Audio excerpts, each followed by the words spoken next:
Hi, welcome to the session of overview of the ForgeRock Identity Manager, that is OpenIDM. So here we'll be looking into we'll have a basic understanding of what identity management is. We'll be describing common identity management components, and we are going to locate the common identity management resources. So let's talk about the basic understanding of identity management.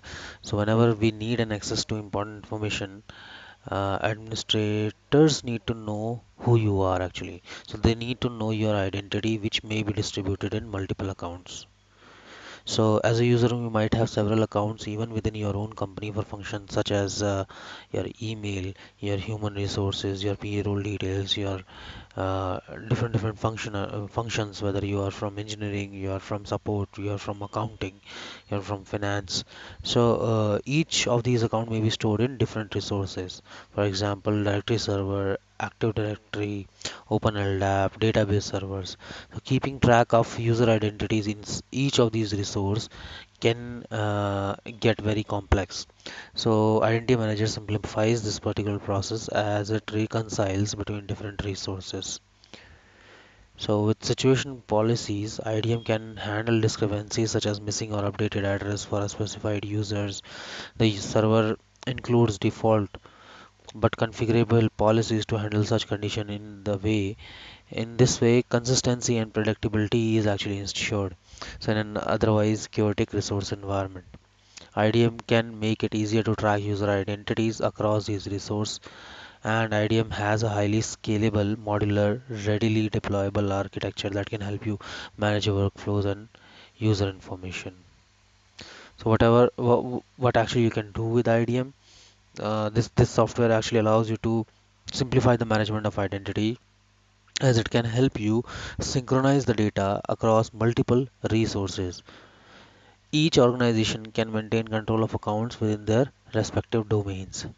IDM works equally with the users, groups, and device identities.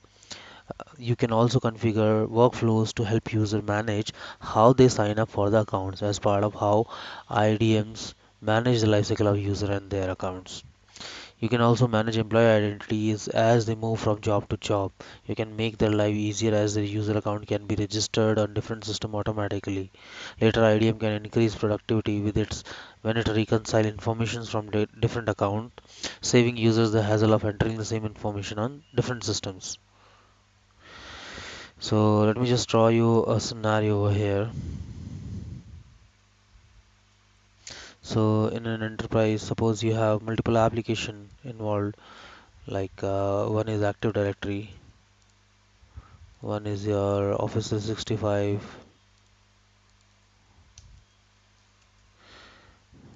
next one consider as a database server.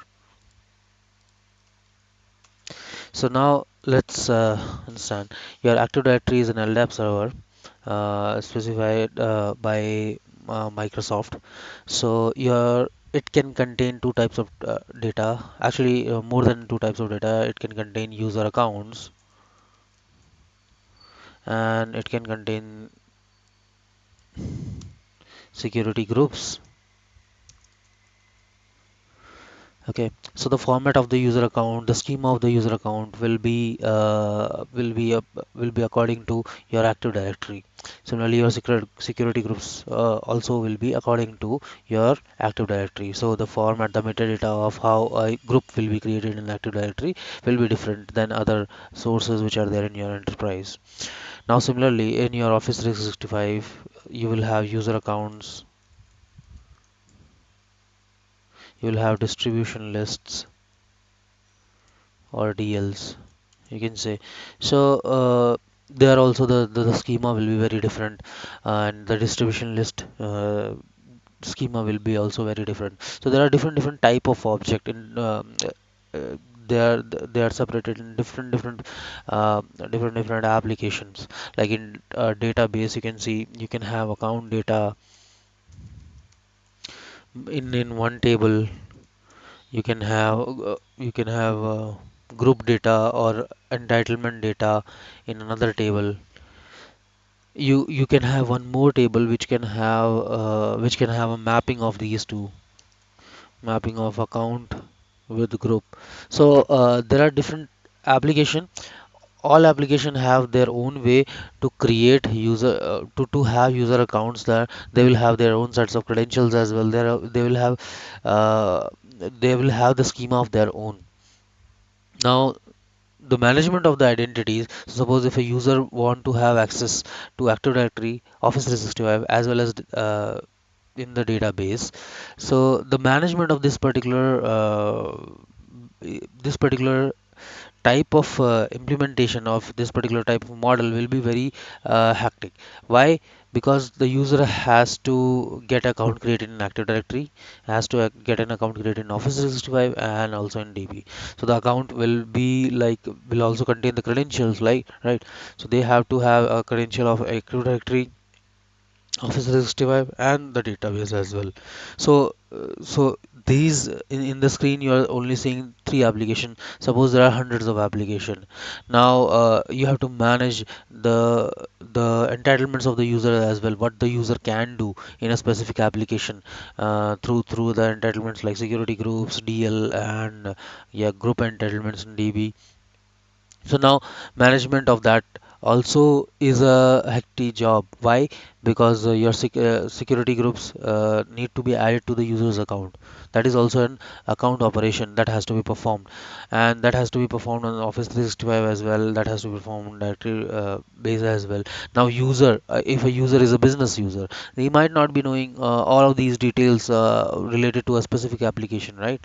So you can just say I'm able to access this page or not. So that might be the only understanding of a specific business user.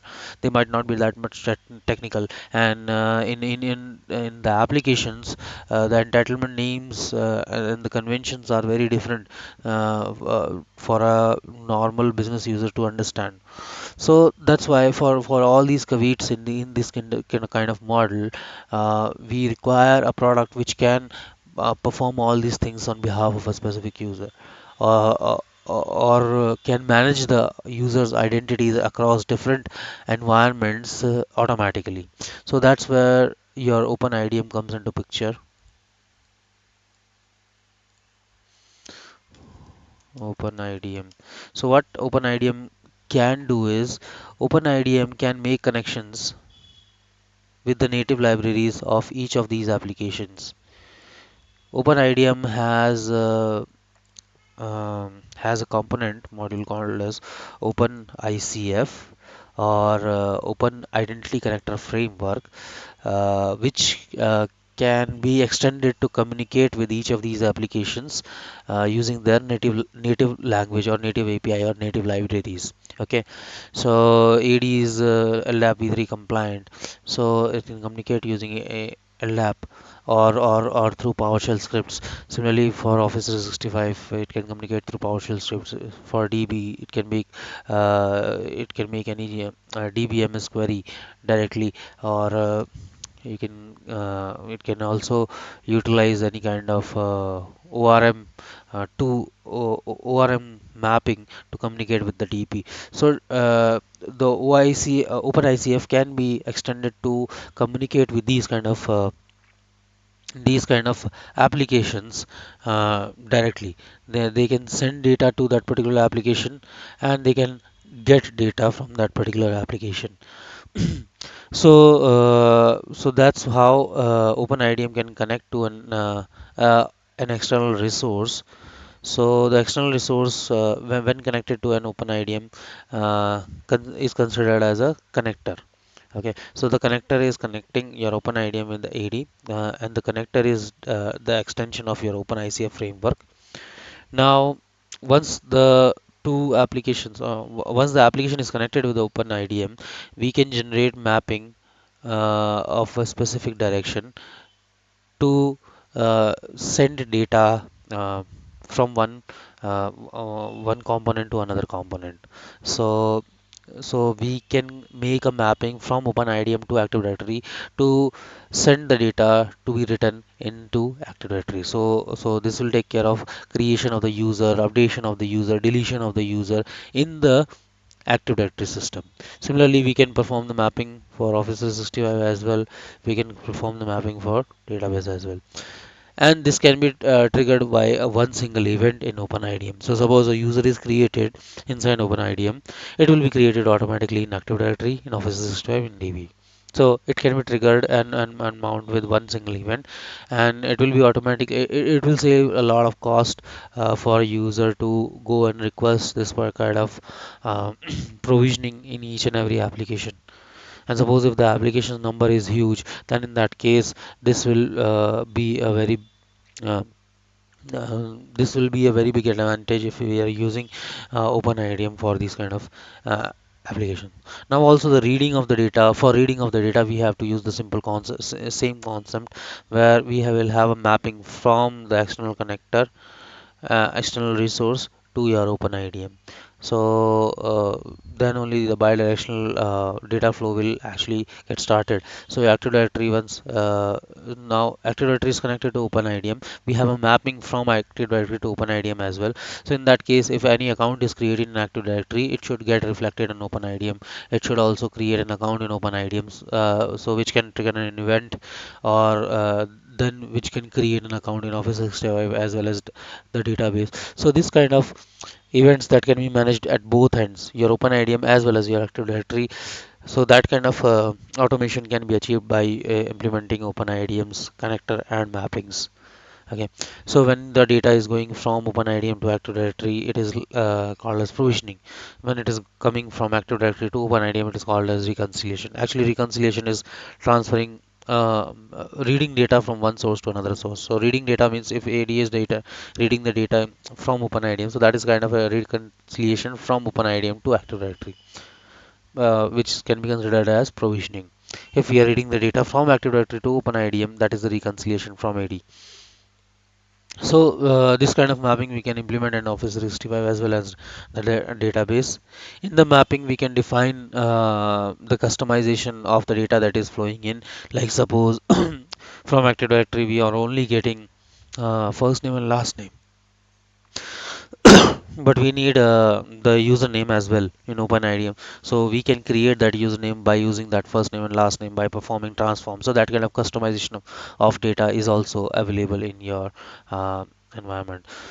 Also, your OpenIDM is very much scalable, and the installation part is very much easy. So hence, uh, uh, the management of identity along with the scalability of the particular model is that can save a lot of cost for that particular enterprise.